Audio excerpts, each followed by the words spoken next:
લોકેન્દ્રભાઈ, last છે કે કેટલી એવી સોસાયટી અમદાવાદની છે કે જ્યાં ખંભાતી કૂવા બનાવવામાં આવ્યા છે. હવે નેક્સ્ટ એવા કેટલા તમારા પ્રોજેક્ટ્સ છે કે અલગ અલગ સોસાયટીમાં ત્યાં બનાવવામાં આવશે? મારું કામ તો લોકોને માર્ગ દેખાડવાનું છે. આ એક ચેરિટી પ્રોગ્રામ છે એટલે એમાં કોઈ કોમર્શિયલ મુદ્દો નથી. એટલે અમે લોકોને સાચી ગાઈડન્સ એટલે આપી છે કે આ જે સારી નોલેજ છે ને એને બહુ બચાવીને રાખવામાં આવે છે. એટલે સમાજને ફાયદો નથી, સમાજને નુકસાન થાય છે. અમે કહીએ છીએ કે સમાજને ફાયદો થાય એના માટે બધી નોલેજ બધાને આપી દો. અમારી ઘણા બધા આટલા સોસાયટી છે. હમણાં મારા ફોનમાં સવારથી સાંજ સુધી 15-20 કોલ આવે છે ખંભાતી કૂવા કરવા માટે. ઝાંસી, હૈદરાબાદ, ચેન્નઈ, ચંદીગઢ, આસામથી પણ ફોન આવે છે. ગુજરાતથી તો આવે જ છે.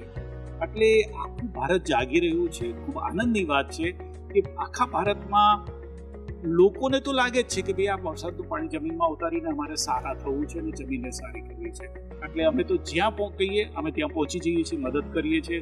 તમારી કોઈની સોસાયટીમાં પ્રોબ્લેમ હોય તો અમને મેસેજ કરો, will definitely rich out to you.